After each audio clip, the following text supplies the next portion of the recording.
Welcome to Beyond the Bloom, a K-State Research and Extension Douglas County, Kansas podcast. Each month we'll have a conversation about the role plants play in our world. Yes, we will talk about food and flower gardening, but we'll also talk about plant care, plant recommendations, and plant biology. Everything from peonies to prairies, succulents to squash. Because when you want to beautify your space, support the local ecosystem, or grow your own fresh herbs and veggies, your local extension office is here to help. Let's get started. Okay, welcome to Beyond the Bloom. Today's topic, we're going to talk tomatoes. We're going to talk about growing tomatoes, managing tomatoes, harvesting tomatoes, tomato pests and diseases, all about tomatoes because it is time. Now, it's been a slow start to the season. I had a couple calls into the office, people wondering why their tomato plants weren't thriving. And basically, it was because we had a very cool, wet spring. And tomatoes like that hot weather. We plant them later than some of our other crops.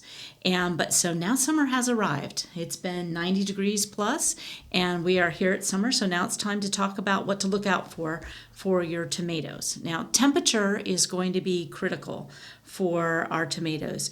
The best temperature range for tomato growth and development is 85 to 90 degrees. So you may be complaining about the temperature out there, but if you want your tomatoes to grow, it's got to be 85 to 90. Unfortunately, they can be really sensitive when temperatures increase. When we get to hundreds, that's when tomatoes have problems. So one of the things that can happen when temperatures exceed 90 degrees is the blossom can just drop off. And then you've got nothing to pollinate, nothing to get fruit from. So the other thing that can happen when temperatures reach above 90 degrees is that the fruit the fruit won't set on a tomato. Or it may look a little discolored. You may have wanted a deep red tomato. But what happens at higher temperatures is that red pigment doesn't form, and you get orange tomatoes, orange and yellow tomatoes. And that's okay. It's not going to affect the flavor at all. It's just going to affect the color of your tomato. So one of the ways to deal with these high temperatures is if you do see a tomato and it's starting to turn those colors, you're getting a little blush of red or yellow, go ahead and pick that tomato and let it ripen on your counter, especially if you know the temperatures are going to get really hot. Go ahead and pick those. It's not going to change the flavor. It'll just ripen naturally, and it will go to the color it's supposed to. So that's one thing you can do with the high temperatures. Another important thing about managing your tomatoes through high temperatures is even moisture. And when we get into some of the tomato diseases, this is going to be an important cultural management of your tomatoes, even moisture, mulch, and that's going to help you get through a lot of potential problems with tomatoes. For instance, one of the things that keeping an even moisture on your tomatoes is going to help with tomato cracking. It's also going to help with tomato and blossom end rot. So even moisture is going to impact both of those problems.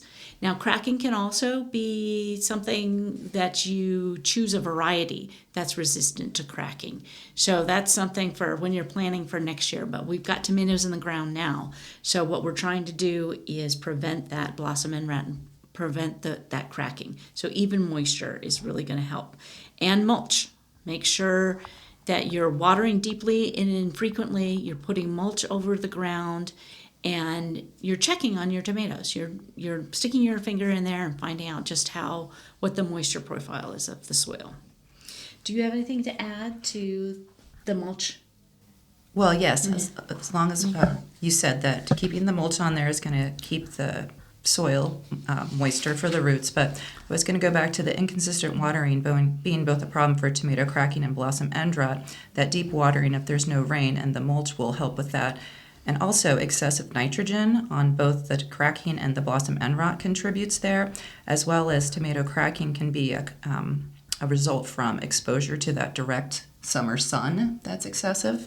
And so if you can somehow make sure that they're not getting the sun scald, that can also lead to the cracking. When it comes, I was just gonna say, if listeners out there don't know what blossom end rot is, when you turn your tomato over as you're picking it, and it's got that sort of really brown, black Almost base black of the, that's what blossom end rot is. We want to make sure you know that. Everybody can kind of figure out what the cracking is, but that blossom end rot, it really turns you off of eating that tomato when you've got that. So it's a very common problem. It does have to do with calcium deficiency, but that's nothing that the gardener's really going to do. The best thing that you can do as a home gardener is to maintain that even moisture. And the other thing that we can do with the mulch and the even watering, that another problem with tomatoes that we're going to start seeing more and more of is there are two diseases. There's tomato blight, and then there's septoria leaf spot. And this is something that also can be tackled with even moisture. What's going to happen with those two diseases, that's when you get those brown spots on your tomatoes. You see them start to yellow, you see all these brown spots. It starts from the bottom leaves and it works its way up the tomato, and it looks bad. And your leaves eventually start to brown and you're worried about your tomato crop. That's actually a fungal disease, and it does hang out in the soil over winter.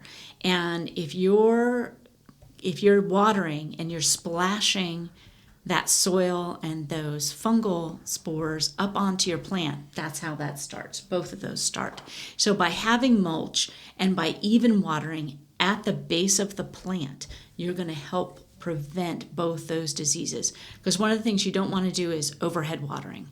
That's a big thing. Overhead watering and splashing all those fungal spores are going to get on your tomatoes.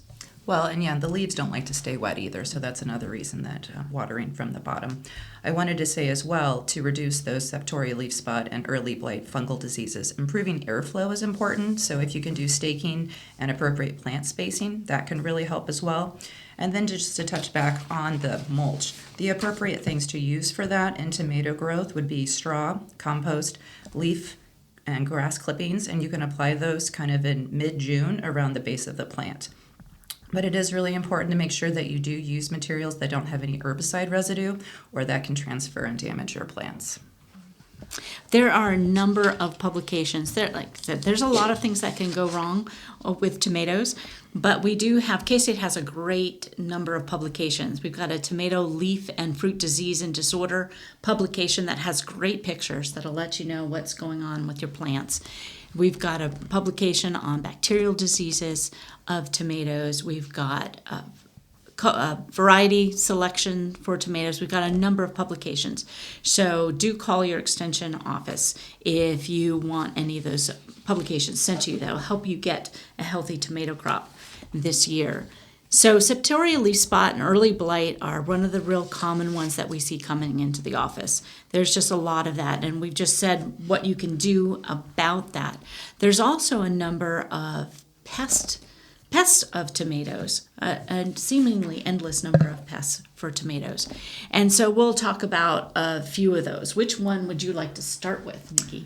Let's see. Well, honestly, I think I want to start with the tomato hornworm because it's a favorite of mine to find. It's kind of like a hide-and-seek adventure.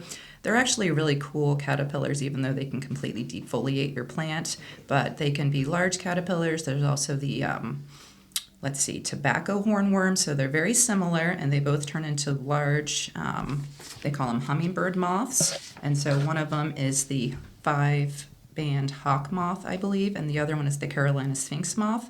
And so these can be on, and you can take them off. You can actually relocate them to other plants. They enjoy other host plants of the nightshade family.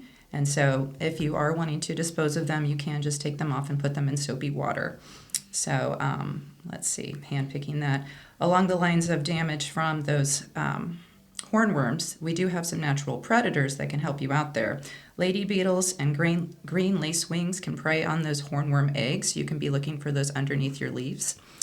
Paper wasps will also feed on many small caterpillars in your garden. And then there are some really cool brachycnid wasps, and those actually come in and they parasitize those hornworms, and then you end up with these little white cocoons on the outside. And so if you see that occurring on your plant, it's actually best to leave those because those new wasps will hatch out of that and actually continue that process of taking out more of your hornworm. So it's pretty intense, but pretty helpful for your garden. And sort of they sort of dissolve the caterpillar from the inside. Yeah. It's kind of a alien sci-fi thing happening in your garden.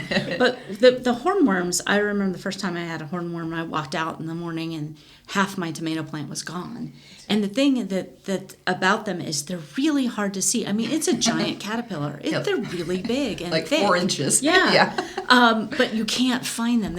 It's just really difficult. And you feel a sense of panic because they're eating an entire leaf by the time you actually locate them. But there is a unique way to find them. Is you can go out at night, right, with a black light. Right, and they glow. So you can also look for their fecal matter or pretty large sort of blackish little balls around, and so that'll help you indicate where they're having their lunch or dinner. Yeah, giant caterpillar poop. Yeah. It's a sure sign that Exactly. you've got something monstrous eating on your tomato plant. But they do turn into this beautiful, beautiful sphinx moths. Right, and they're pollinators, so they really do. They are beneficial to the environment. So if you can relocate them, and I think that can be beneficial to continue their life. Yeah. So along the lines with other pests that we have issues with here on tomatoes, aphids, two-spotted spider mites, blister beetles, and army cutworms. Also some stink bugs can be some issues. So these are things that, we'll have information in our show notes and in our newsletters to help you with those. A lot of times for me, I start with just water, with aphids, spider mites, a lot of these other things, you can just pick them off. So before I go to any sort of chemical application when it's a food item, I always try to start with a more basic approach. And something like the stink bug, that's going to affect the appearance of your tomato. There'll be these sort of pale yellow spots on your tomato, but it does not affect the tomato. And it's still fine to eat. It's not transferring any disease. It's discoloring the surface of the tomato. So it's okay to eat those. So like a hard spray of water can do a lot of good. Yeah, and along with the same with the flea beetles. They're not really going to be doing any long-term impact to the flavor or quality of your fruit. Just a little, damage on the outside. So one thing to remember when you're thinking about tomatoes for next year.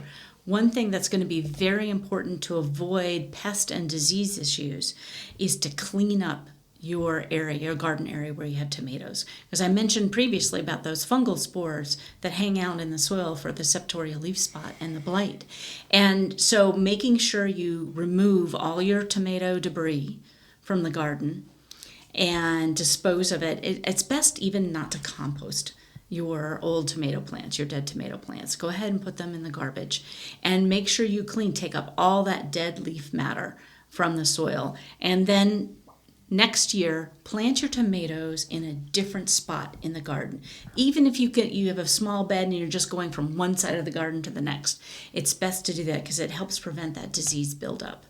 And so even watering, mulching, watching for the pests, and making sure you clean up all your tomato debris goes a long way in making sure you have a good, healthy tomato crop the next year. And we also have, one of the publications we have is there's a number of resistant varieties out there for tomatoes. So there's for all kinds of diseases. So look for those when you buy your tomatoes. But also you have to balance between these resistant varieties and what really tastes good. What's your favorite tomato? Yeah, along those lines, like you said, it is important. Those hybrids can help you with disease resistancy and cracking and whatnot, but, and you are going to often have a higher yield with those, but, I tend to go with a lot of those heirloom varieties that have been around for a while. They may not produce as many, but they just have that wonderful flavor and those really interesting colors. I personally really like Cherokee purple tomatoes for my big ones, but I'm a fan of the cherry tomatoes and like to make a lot of caprese salads. And I like the black cherries, the snow whites, and the sun gold or sun sugars tend to be my favorites. Yeah, I like the cherry tomatoes as well, not only because They're not as susceptible to the blossom end rot, which I tend to get a lot because as much as I tell myself I'm not consistent with my watering. So I do like the cherry. And it's also, for me personally, I have a squirrel problem. That's my main problem with tomatoes is I have squirrels that will take my just ripe tomato, take one bite out of it, and leave it on my deck. Just for me, that's all they do. So I feel like I can actually get a fresh garden tomato if I grow cherries. Just because if they take the whole thing, that there's still at least a tomato left for me, as opposed to that one gorgeous big tomato with a squirrel bite out of it. Right, that you've been waiting for weeks to eat. Oh, I know. Well, at least they're sharing with you. That's really considerate of them. I like the cherry tomatoes too. Like I said, you can just walk through there and just pop them in your mouth. And also very good in the quinoa salad is another favorite of mine. Mm-hmm. So, yeah. So there's a reason tomatoes are a favorite of the gardeners. There's nothing that equates to a garden fresh tomato. I don't even eat tomatoes in the winter because of what's in the grocery store. They're horrible. No. But a garden fresh tomato is amazing. So it's worth the trouble. There's a lot of diseases. There's a lot of pests. You can mitigate a lot of it, and that extra bit of work is worth it to have your fresh garden tomato. And if that's too much, if you just can't get it, the squirrels are too bad or the diseases are too bad, that's what we have farmers markets for. So we let the professionals handle it and go ahead and buy their tomatoes. Yes, I agree with you completely. There is nothing more satisfying than growing yourself a nice tomato. And yep, we're here if you need any more support, if you have any issues as you go on this summer with your tomatoes. Yes, and check out the Douglas County newsletter. That will also be in the show notes. I have an article this month for tomato troubles. All right. Thank you so much. Have a great one. Thank you for listening to K-State Research and Extension Douglas County's podcast. We hope you tune in again for not only more research-based information and resources you can trust, but also good conversation. Until next time.